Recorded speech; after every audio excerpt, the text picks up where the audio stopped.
Tagline দেখে idea করে ফেলেছেন যে আজকে কি বিষয় নিয়ে কথাবার্তা বলতে চলেছি। আমরা আজকে কথা বলবো ভগবদ গীতা, এই যে বইটি বা গ্রন্থটি রয়েছে, এই গ্রন্থের মধ্যে আসলে আছে কি, বা এই বইটি যারা পড়বো কেনই বা পড়বো, বা সবার কি এই বইটা পড়ার দরকার আছে নাকি নেই। তো এই সমস্ত বিষয় নিয়ে আজকে আমরা একটু আলোচনা করব। নমস্কার, আমি অরূপ, আপনাদেরকে স্বাগত জানাচ্ছি আমার আজকের এই নতুন ভিডিওতে। প্রথমেই বলি, ভগবদ গীতাতে কি আছে এটাকে জানতে গেলে আমাদের হিন্দু ধর্মের কিছু বেসিক জিনিসকে একটুখানি জেনে নিতে হবে। আচ্ছা, এই হিন্দু কথাটা কিন্তু অত্যন্ত নবীন একটি কথা। হিন্দুদের যে প্রধান যে ধর্মগ্রন্থ বলুন বা গ্রন্থ বলুন বা শাস্ত্র বলুন, সেইটা হচ্ছে বেদ। সে বেদের ইতিহাস কিন্তু হিন্দু শব্দটা আসার অনেক আগের থেকে। তো সেই বেদে যদি আপনারা অধ্যয়ন করেন গভীরভাবে, তাহলে বুঝতে পারবেন বেদে একটা মানুষ জন্মানোর পর তার কি কি করা উচিত সেটাকে খুব সুন্দরভাবে ক্লাসিফাই করা আছে, বা একটা মানুষের জন্মের পর তার এম ইন লাইফ কি কি হবে বা কি কি হওয়া উচিত। তো বৈদিক ঋষিদের মতে সেটা মূলত 4 ধরনের হওয়া উচিত। মানে একটা মানুষের 4 ধরনের এম ইন লাইফ হতে পারে। কি কি? প্রথমেই তারা ক্লাসিফাই করছে এটাকে একটা ধর্ম, দ্বিতীয় হচ্ছে অর্থ, তৃতীয় হচ্ছে কামনা এবং চতুর্থ হচ্ছে মোক্ষ। আচ্ছা, ধর্ম, অর্থ, কাম, মোক্ষ, এই 4টাকে একসাথে বলা হয় পুরুষার্থ। অর্থাৎ এই যে পুরুষ হিসেবে জন্মেছে, পুরুষ মানে আবার এখানে আবার মেয়ে আলাদা ছেলে আলাদা এইভাবে ভাববেন না। পুরুষ মানে আপনি যখন এই যে জন্মেছেন, একজন মানুষ হিসেবে জন্মেছেন, তখন একজন মানুষের এই 4টে বেসিক্যালি এম আছে, বা 4টে ক্যাটাগরিতে মানুষ অ্যাক্ট করে ইন লাইফ।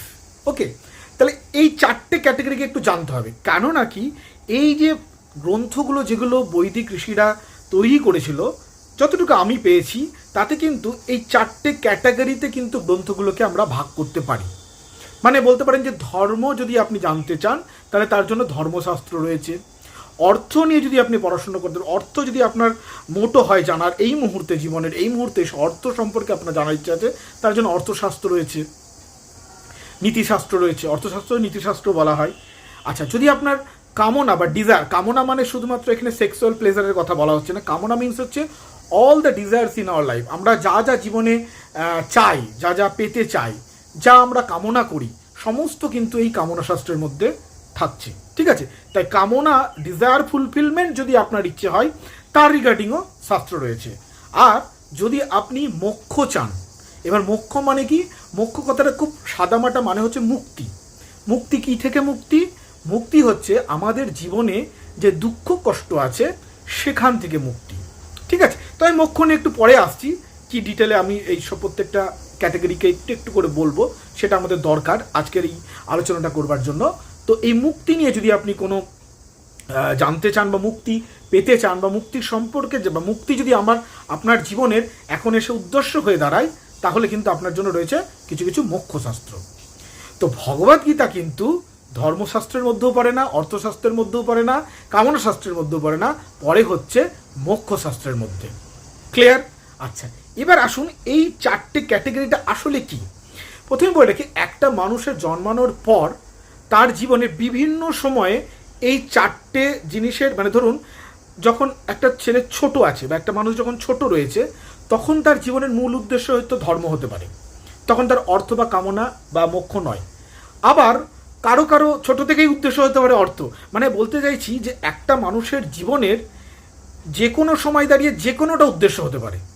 ঠিক আছে, এখানে কোনো এই নয় যে হার্ড অ্যান্ড ফাস্ট রুল নেই যে ছোটোতে এটাই হতে হবে, ওটাতে ওটাই হতে হবে। হ্যাঁ, তবে একটা আইডিয়াল একটা ভাগ রয়েছে, যে বর্ণাশ্রম যে প্রথা রয়েছে আমাদের, সেটার সাথে এইটাকে একটু কানেক্ট করা হয়। মানে ধরে নেওয়া হয় যে আপনি যখন ছোট থাকবেন তখন আপনি ধর্ম সম্পর্কে জানবেন, অর্থাৎ যখন ব্রহ্মচর্য পালন করছেন। তারপর আপনি যখন গৃহস্থ জীবন পালন করবেন, তখন আপনার মোটো অর্থ হওয়া উচিত। মানে অর্থাৎ রিসোর্সেস, অর্থ মানে কিন্তু শুধু টাকা পয়সা নয়, সমস্ত রিসোর্সেস আপনারা ফুলফিল করবেন। আর যখন আপনি বানপ্রস্থে থাকছেন, তখন হচ্ছে আপনি যে অর্থ ইনকাম করলেন বা আপনি যে ধর্ম শিখেছেন, তার বেসিসে দাঁড়িয়ে আপনার যে ডিজায়ারগুলো আছে, কারণ জীবনে আপনার যে ডিজায়ারগুলো সেগুলো কিন্তু ফুলফিল করতে হবে। তার জন্য আপনার হচ্ছে কামনা শাস্ত্র, বা আপনি তখন আপনার কামনাগুলো ফুলফিলমেন্ট করলেন। এবং থার্ড স্টেজে এসে দেখুন বুঝলেন যে ভাই আমি ধর্ম, অর্থ, কামনা 3টে করেই দেখলাম আমি কিন্তু কোনো কিছুতে শান্তি পাচ্ছি না, দেন আপনার জন্য হচ্ছে মোক্ষশাস্ত্র। মানে এরপরে কি কিছু হয় সেটা জানার জন্য আসছে মোক্ষশাস্ত্র। ক্লিয়ার? আচ্ছা, প্রথমে বলি এই ধর্ম কথাটা একটুখানি ব্যাখ্যাটা এই ইয়েতে একটু করে নেওয়াটা ভালো, হ্যাঁ, না হলে অনেক কিছু বলা হবে না। প্রথম কথা, এই ধর্ম শব্দটা না, আজকে যে অর্থে ধর্ম শব্দটা ব্যবহৃত হয়, বৈদিক যুগে বা বৈদিক ঋষিদের যদি আপনারা গ্রন্থগুলো অধ্যয়ন করেন তাহলে দেখতে পাবেন ধর্ম শব্দটা না এত ছোট অর্থে ব্যবহার করা নেই। আজকে যেমন ধর্ম বলতে আমরা বুঝি রিলিজিয়ান, মানে আপনি আপনার ধর্ম কি আমি হিন্দু, বা আপনার ধর্ম কি আপনি মুসলিম বা আপনি খ্রিস্টান। ব্যাপারটা শুধু এইটা না, এই ফেথ বা রিলিজিয়ান বলতে যে ধর্ম, কথাটা কিন্তু তা নয়। ধর্ম শব্দটার ব্যবহার কিন্তু প্রচণ্ড ব্যাপকার্থী হয়েছিল, অনেক রকম মানে হয় ধর্ম শব্দটার। আমি একটু বেসিক থেকে বলি। দেখুন, কোনো শব্দ সংস্কৃত ভাষাটা কিন্তু সংস্কার করে আনা হয়েছে, এই নিয়ে একদিন অন্যদিন আলোচনা হবে। যাই হোক, তো এই সংস্কৃত শব্দে প্রত্যেকটা শব্দ আসে একটা ধাতুর ওপর অবলম্বন করে। ধাতু হচ্ছে মূল শব্দ, যার অর্থকে একটু ঘুরিয়ে পেঁচিয়ে তার সঙ্গে প্রত্যয় যোগ করে করে একটু এদিক ওদিক করে একটা শব্দ তৈরি হয়। তো ধর্ম শব্দটি এসেছে ধৃ ধাতু থেকে। ধৃ ধাতুর কথার মানে হচ্ছে ধারণ করা, অর্থাৎ যা আপনাকে ধারণ করছে তাই ধর্ম। এবারে আপনার মাথায় আসতে পারে যে আমাকে কে ধারণ করছে, তাহলে যদি আপনি একটু ব্যাপকার্থে ভাবেন তাহলে হচ্ছে আপনাকে ধারণ করেছে এই নেচার, এই প্রকৃতি, এই ব্রহ্মাণ্ড। কেন কি আপনি তো ব্রহ্মাণ্ড থেকে আলাদা নন। এই ব্রহ্মাণ্ড চলছে বলেই আপনি চলছেন, এই পৃথিবী ঘুরছে বলেই আপনি আছেন, সূর্য উঠছে বলেই আলো দিচ্ছে বলেই আপনার গাছপালা অক্সিজেন সালোক সংশ্লেষ করছে, অক্সিজেন দিচ্ছে, তাই আপনি বেঁচে আছেন। কোনো একটা অ্যাকশন যদি অফ হয়ে যায় তাহলে কিন্তু আপনি আর নেই।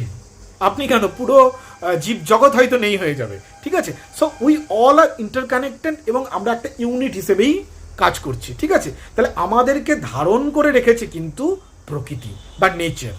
তাহলে আমার ধর্ম কি? আমার ধর্ম হচ্ছে সেইগুলোই যেগুলো নেচারের অ্যাকর্ডিংলি চলে, মানে নেচারের যেগুলো যেগুলো হচ্ছে সেগুলোই আমার ধর্ম। যেমন আমরা পড়তাম না যে আর কি ছোটোবেলায়, জলের ধর্ম কি? সমোচ্চশীলতা হচ্ছে জলের একটি ধর্ম, অর্থাৎ জল সবসময় টপ লেভেলটাকে একটা লেভেলেই রাখতে চাই, টপ লেয়ারটাকে। ঠিক আছে, বা আমরা পড়েছিলাম না যে কি বলে অন্য একটা জীবের ধর্ম কি, বা একটা কোনো একটা কেমিক্যাল তার ধর্ম কি। অর্থাৎ ধর্ম মানে হচ্ছে বেসিক্যালি যেটা দিয়ে তাকে প্রকাশ করা যায়, মানে যেটা তাকে ধারণ করে রেখেছে, মানে সেই সমস্ত বৈশিষ্ট্য, যেই বৈশিষ্ট্য বেসিক্যালি তাকে ধারণ করে রেখেছে, বা যেই বৈশিষ্ট্যগুলোই তার আইডেন্টিটি। মানে ধরুন আমাকে যদি বলে অরূপ আমাকে কে ধারণ করে রেখেছে? অরূপ আমাকে ধারণ করে রেখেছে আমার কিছু বৈশিষ্ট্য। মানে ধরুন আমার বন্ধুদের সামনে যদি বলা হয় যে ওই ছেলেটা অরূপ, তাহলে তাদের মাথায় কিছু কিছু ক্যারেক্টারিস্টিক্স মাথায় আসবে। আচ্ছা, অরূপ মানে এরকম, অরূপ মানে ওরকম, আচ্ছা অরূপ মানে ওরকম, বড় ওইভাবে কথা বলে বা ওইভাবে ও হাসে। ঠিক আছে, তাহলে আমাকে ধারণ করে রেখেছে আমার বন্ধুদের মাথায় বা আমার চারপাশের লোকের মাথায়, আমাকে ধারণ করে রেখেছে আমার কিছু বৈশিষ্ট্য বা আমার কিছু চারিত্রিক দৃষ্টিভঙ্গি বা আমার কিছু অ্যাক্টিভিটিস। বুঝতে পারছেন তো? তাহলে সেগুলোই কিন্তু আমার ধর্ম। ঠিক যেভাবে জল যা যা করে তার ভিত্তিতে তার ধর্ম তার ভিত্তিতে তার ধর্ম আর কি তার উপর আরোপ করা হয়, যেগুলো জলের ধর্ম। ঠিক একই রকমভাবে ধর্ম কথাটা কিন্তু এরকম একটা ব্যাপক অর্থে ব্যবহৃত হয়। তো মূলত যেটা ধর্ম বলতে বোঝা হয় যে জিনিসটা আমাদেরকে বেসিক ধারণ করে রেখেছে, অর্থাৎ এই নেচার। তাহলে আমাদের প্রথম ধর্ম বা আমরা প্রথম নিজেদেরকে ধর্ম বলতে আইডেন্টিফাই করব যেগুলো হচ্ছে নেচারের ধর্ম, তার সাথে আমরা নিজেকে আইডেন্টিফাই করব প্রথম ব্যাপকার্থে। তারপরে আমাদের রোল ইন্ডিভিজুয়াল যদি আমরা কল্পনা করি, মানে এটাতে ব্যাপকার্থে বললাম, এছাড়াও তো আমাদের একটা ইন্ডিভিজুয়াল আইডেন্টিটি যদি কল্পনা করে নিই, তাহলে ইন্ডিভিজুয়াল আইডেন্টিটিরও কিছু ধর্ম হয়। মানে ধরুন আপনি যখন একজন ছাত্র রয়েছেন, তাহলে আপনার ধর্ম হচ্ছে অধ্যয়ন করা। আপনি যদি একটা অফিসের বস হন, তাহলে তা আপনার ধর্ম হচ্ছে পুরো অফিসটাকে সুন্দরভাবে চালানো। বুঝতে পেরেছেন? তাহলে ধর্ম দুটো লেয়ারে আমরা ভাগ করতে পারছি। একটা হচ্ছে ইন্ডিভিজুয়াল লেয়ার, যে আমার কি যে জায়গায় রয়েছি, যখন আমি একটা বাবা মায়ের ছেলে হিসেবে আছি তখন আমার ধর্ম বাবা মায়ের ছেলে হিসেবে বা একটা পুত্রের ধর্ম আমার চলে আসছে। যখন আমি অফিসে যাচ্ছি তখন আমি একজন এমপ্লয়ি আমার হিসেবে আমার ধর্ম হয়ে যাচ্ছে। যখন আমি এইগুলো ছেড়ে দিয়ে পুরো একটা নেচারের পার্ট হিসেবে ভাবছি, তখন নেচারকে থাকাটা বা নেচারের ধর্মটাই আমার ধর্ম হয়ে যাচ্ছে। ক্লিয়ার? তাহলে ধর্ম কিন্তু একটা ব্যাপকার্থী। ধর্মের শুধু সংজ্ঞা কিন্তু আজকের যে রিলিজিয়ন আছে তা নয়। তাহলে ধর্মশাস্ত্র সেই সময় ধর্ম পড়ানো মানে কি ছিল? এই সমগ্র বিশ্বকে জানা, প্রত্যেকটা জিনিসকে, এই নেচারের জিনিসকে জানা। এবং সত্যি কথা বলতে ধর্মের যে অর্থ রয়েছে তাতে এই যে বিজ্ঞান, আজকের যুগে যে আমরা বিজ্ঞান বলতে যা কিছু পড়ি, মানে বিজ্ঞান তো নেচারকে জানা, নেচারের যে বিভিন্ন জিনিসের ধর্মগুলো সেগুলোকে জানা, দেখা, পরীক্ষা করা এবং অ্যাকচুয়ালি পাওয়া, এবং সেই ধর্মগুলোকে ইউজ করে আমরা অন্য কিছু বানাই। কিন্তু আমরা তো বিজ্ঞানে তো অন্য কিছু আবিষ্কার, অন্য কিছু নিয়ে চলে আসছি না। নেচারে যা আছে, যে জিনিসের যা ধর্ম আছে সেই জিনিসগুলোকে আমরা আইডেন্টিফাই করে দেখি এবং সেটাকে সেই ধর্মের বেসিসে আমরা ইউজ করি। ক্লিয়ার? তাহলে এই যে বিজ্ঞানের যে পড়াশুনো সেটাও কিন্তু ধর্মের মধ্যে আসে, যদি আপনি আমাদের বৈদিক যুগের যে ধর্মের যে কনসেপ্ট ছিল তার মধ্যে আনেন। ক্লিয়ার? আজকের ধর্মের কনসেপ্ট নয়। ক্লিয়ার? তো ধর্মের এরকম একটা ব্যাপক অর্থ আছে। যাই হোক, ভাগবত গীতা যখন আমরা আস্তে আস্তে পড়বো তখন এই ধর্মকে আরও ডিটেলে জানবো। ক্লিয়ার? তো বেসিক্যালি যেটা হচ্ছে, ধর্ম মানে হচ্ছে যা কিছু নেচারের আছে, পুরো নেচারের পড়াশোনাই হচ্ছে ধর্ম। পুরো নেচারের মধ্যে আমিও পড়ছি, আপনিও পড়ছেন, এই সমস্ত জীবজগৎ, উদ্ভিদ জগৎ সব কিছু পড়ছে। তাহলে ধর্ম নিয়ে পড়াশোনা মানে হচ্ছে সমগ্র নেচার বা সমগ্র এই মেটেরিয়ালিস্টিক জগৎ নিয়ে পড়াশোনা। ক্লিয়ার? আর অর্থ নিয়ে পড়াশোনা মানে ওই যে বললাম হচ্ছে, যদি আপনার রিসোর্স নিয়ে পড়াশোনা থাকে, রিসোর্স কী করে ম্যানেজ করবেন বা কী করবেন এইগুলো নিয়ে পড়াশোনা। কামনা নিয়ে তো বললাম, সব কিছু নিয়ে বললাম। এইবার এই শাস্ত্রগুলোতে বলা হয়েছে ধর্ম উইল বি দ্য বেস, মানে আপনার এই যে অর্থ উপার্জন হবে, কামনা যে পরিপূর্ণ করবেন, সেগুলোর বেস হবে কিন্তু এই ধর্ম। ঠিক আছে? এই ধর্মের আশ্রয় করেই যদি আপনি অর্থ উপার্জন করেন এবং যদি আপনি কামনা পরিপূর্ণ করেন, তাহলে সেক্ষেত্রে আপনার কিন্তু কোনো সমস্যা হবে না।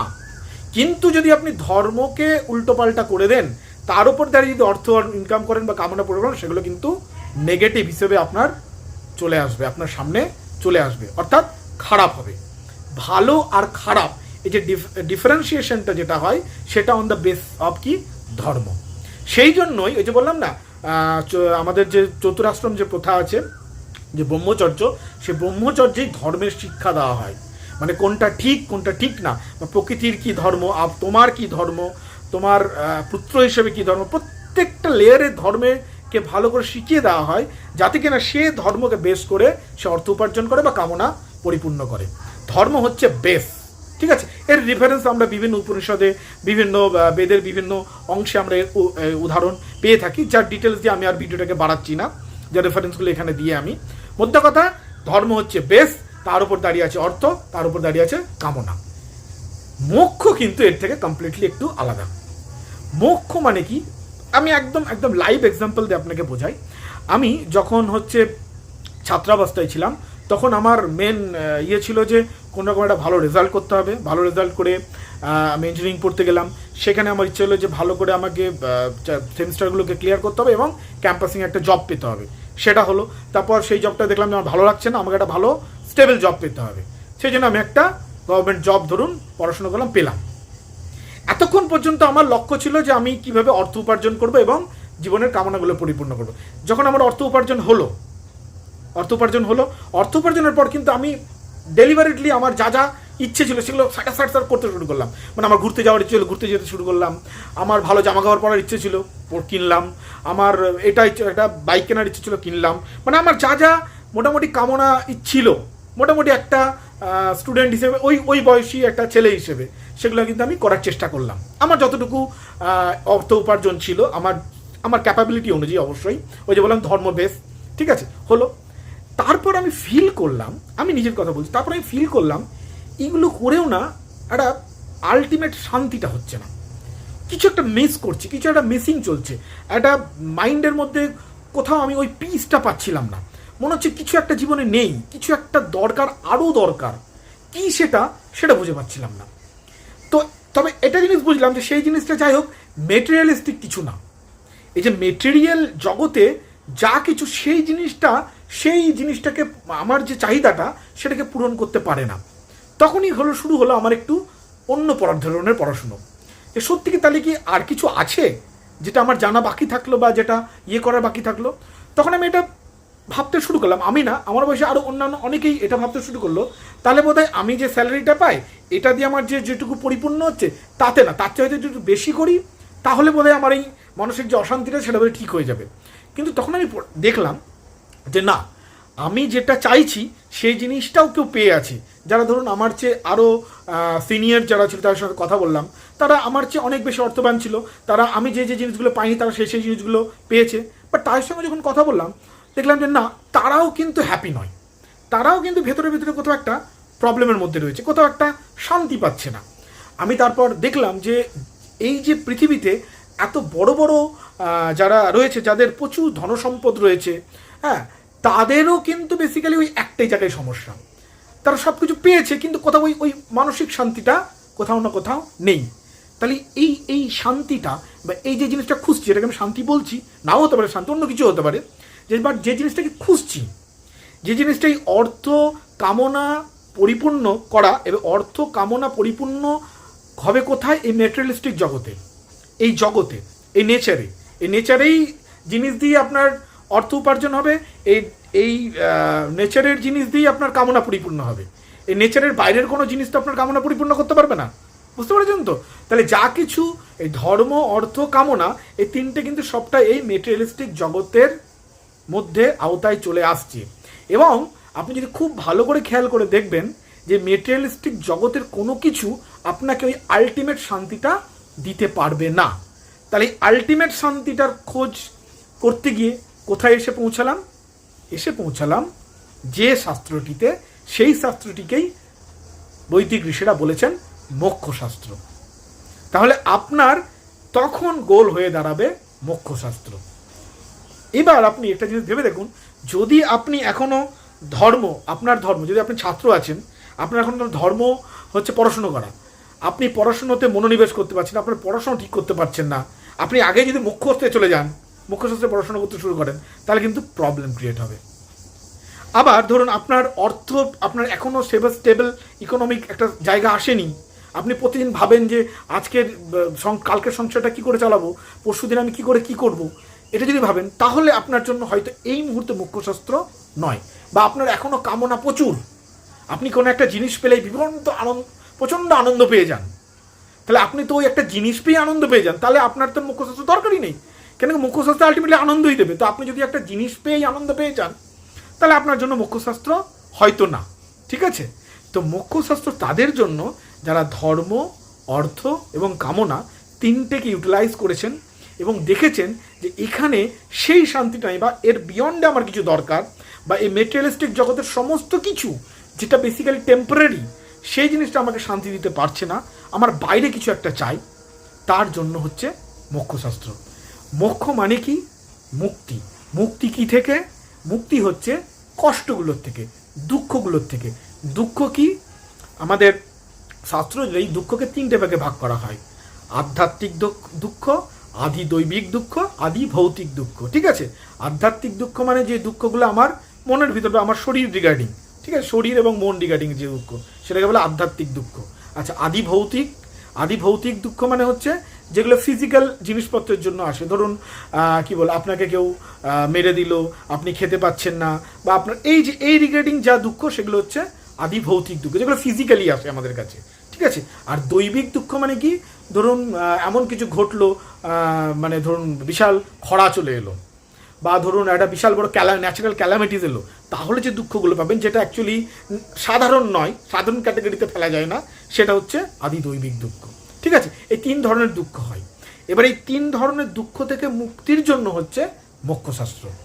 ক্লিয়ার? এবার এই যে তিন ধরনের দুঃখ থেকে মুক্তি কি? তার মানে কি মোক্ষশাস্ত্র পড়লে আপনার শরীর মনে কোনো যন্ত্রণা হবে না, বা আপনার ফিজিক্যালি কোনো দুঃখ আসবে না, নাকি ন্যাচারাল ক্যালামিটিস আসবে না? না, তিনটে জিনিস আসতে পারে, কিন্তু তিনটে জিনিসের যে বেস, যে নিচ্ছে, যে রিসেপ্টার, তার এই দুঃখের অনুভবটা হয়তো হবে না। ব্যাপারটা কি একটু খুলে বলি, ভিডিওটা একটু বড় হচ্ছে হয়তো, কিন্তু যারা এতদূর অবধি দেখেছেন তারা বুঝতে পারছেন যে আমি কি বিষয়ে কথা বলতে চলেছি, এবং সেই বিষয়টা জানতে গেলে একটু ধৈর্য ধরে শুনতে হবে।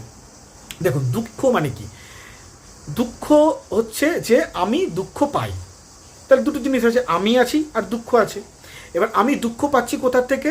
বাইরের জিনিস থেকে। এটা আমার মনে হচ্ছে যে আমাকে দুঃখ দিচ্ছে, আমার বডি থেকে একটা থাপ্পড় মারলো, তাহলে আমি দুঃখ পেলাম। বা ধরুন আমি এই চাকরিটা পেলাম না বলে আমি দুঃখ পেলাম, বা ধরুন আমি এই জিনিসটা আমার হলো না বলে দুঃখ পেলাম, বা আমার এলাকায় একটা খরা হয়ে গেল, সব গাছপালা মরে গেলো, আমি দুঃখ পেলাম। ক্লিয়ার? তাহলে দুঃখ আমি দুঃখ পাচ্ছি, দুঃখটা আমার মনে হচ্ছে বাইরের দিকগুলো থেকে আসছে। ক্লিয়ার? এবার যদি আপনি একটু খুব ঠান্ডা মাথায় ভেবে দেখেন, দেখবেন যে না, দুঃখগুলো মনে হচ্ছে বাইরে থেকে আসছে, কিন্তু বেসিক্যালি না।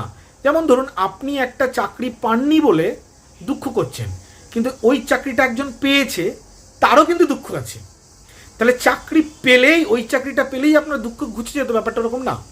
আপনি ধরুন মাসে 50,000 টাকা ইনকাম করছেন, আপনার তবুও দুঃখ ঘুরছে না, মনে হচ্ছে আপনি 80,000 টাকা ইনকাম করলে বেশি ভালো হতো মান্থলি। হ্যাঁ, কিন্তু একজন যে শ্রমিক শ্রেণীর লোক, সে হয়তো 10,000 টাকা মাসে ইনকাম করছে, সে ভাবছে 50,000 টাকা যদি ইনকাম করতাম না, আমার বিশাল ভালো কিছু হয়ে যেত। তাহলে সে 10,000 টাকাতে অখুশি, 50,000 টাকা পেলে ভাবছে খুশি হয়ে যেতাম। যে 50,000 টাকা পাচ্ছে সে ভাবছে 50,000 টাকা আমি অখুশি, 80,000 টাকা পেলে খুশি হয়ে যেতাম। তো বেসিক্যালি যেই প্যারামিটারগুলো আপনাকে দুঃখ দিচ্ছে, সেই প্যারামিটারগুলো অন্যজনকে দুঃখ দিচ্ছে না। তাহলে প্যারামিটারগুলোই যদি দুঃখের কারণ হতো, তাহলে ওই প্যারামিটার সবাইকেই দুঃখ দিত। তাহলে ব্যাপারটা বুঝতে পারছেন যে দুঃখ যে জিনিসটাকে ভাবছি যে দুঃখ আমাকে বাহ্যিক জিনিসপত্র দিচ্ছে, তা কিন্তু নয়। তাহলে দুঃখর সমস্যাটা কোথায়? বাহ্যিক জিনিসে দুঃখ নেই। কেন কি বাহ্যিক জিনিসে যদি দুঃখ হতো, তাহলে একটা বাহ্যিক জিনিস সবাইকে একই রকম দুঃখ দিত, তা নয়। তাহলে বাহ্যিক জিনিস একমাত্র দুঃখের কারণ নয়, বা দুঃখের কারণই নয়। বাট দুঃখ তো পাচ্ছি, এটা তো সত্যি কথা। তাহলে দুঃখ কোথায় পাচ্ছি? তাহলে আমিতেই প্রবলেম আছে। তাহলে এই আমিকে যখন পড়াশোনা করা শুরু হলো, এটি হচ্ছে মুখ্য শাস্ত্রের স্টার্টিং। মুখ্য শাস্ত্র না, এই আমি দিয়ে শুরু হয়, আমিকে জানা থেকে শুরু হয়, আমিকে কাটাছেড়া করা থেকে শুরু হয়। ঠিক আছে? তা ভগবদ গীতা হচ্ছে মুখ্য শাস্ত্র। ভগবদ গীতার শুরুটা যখন হচ্ছে, ভগবান যখন জ্ঞান দেওয়া শুরু করছেন, তখন দেখবেন এই আমি দিয়েই শুরু করছেন, তারপরে আস্তে আস্তে আস্তে আস্তে ভাঙছেন। ক্লিয়ার? তাহলে এই অবধি যদি আপনারা ভিডিওটা শুনেছেন, তাহলে ডেফিনেটলি আপনাদের এই ব্যাপারটা ইন্টারেস্ট যদি থাকে, তাহলে ডেফিনেটলি আমাকে একটু কমেন্ট করে জানান। আর এই ভিডিওটা আমি ইউটিউবেও আপলোড করছি, যেখানে ভগবদ্গীতার অন্যান্য রিগার্ডিং ভিডিওগুলো আপলোড করে থাকি, তার লিঙ্কটা আমি কমেন্ট বক্সে দিয়ে দেবো। চ্যানেলটা গিয়ে আপনারা থাকতে পারেন, সমস্ত ভিডিওগুলো ওখানে একসাথে করে রাখা থাকবে। ভগবদ্গীতা নিয়ে যদি আমি এরপরেও আস্তে আস্তে একটা করে ভিডিও করবো, শ্লোকাগুলোর মধ্যে ঢুকবো। তো যদি আপনাদের ভালো লাগে বলবেন। আর আরেকটা কথা বলে রাখি, আমি কোনো পণ্ডিত নই। আপনাদেরকে আমি যে বলছি, এই যে জ্ঞানগুলো দিলাম, এটা ভেববেন না যে আমি ভীষণ পণ্ডিত লোক, তা কিন্তু নয়। কেন কি পণ্ডিতের যে সংজ্ঞা ভগবদ্গীতাতে ভগবান বলেছে, তার সাথে আমি এখনো পুরোপুরি ম্যাচ আমার হয় না, সেই জন্য আমি পণ্ডিত নই। তাহলে আমি কেন আপনাদেরকে বলছি? আমি হচ্ছি ধরুন একটা সহপাঠী, হয় না? যখন আমরা এক্সামের আগে আমাদের কোনো বন্ধু, তুই ওই চ্যাপ্টারটা আগে পড়ে নিয়েছিস, তাহলে তুই আমাকে একটু বোঝা। ব্যাপারটা হচ্ছে আমি একটু আগে পড়ে নিয়েছি, দিয়ে আপনাদেরকে বলছি যাতে আপনাদের এটা পড়ার ইন্টারেস্ট জন্মায়। ঠিক আছে? বাট আমার কথাগুলোই আলটিমেট এরকম না। ক্লিয়ার? তো এইটুকুই বলার। আর ভিডিওটা দেখার জন্য আপনাদেরকে অসংখ্য ধন্যবাদ। চলুন আবার নেক্সট কোনো ভিডিওতে আপনাদের সাথে দেখা হচ্ছে। ততক্ষণের জন্য নমস্কার।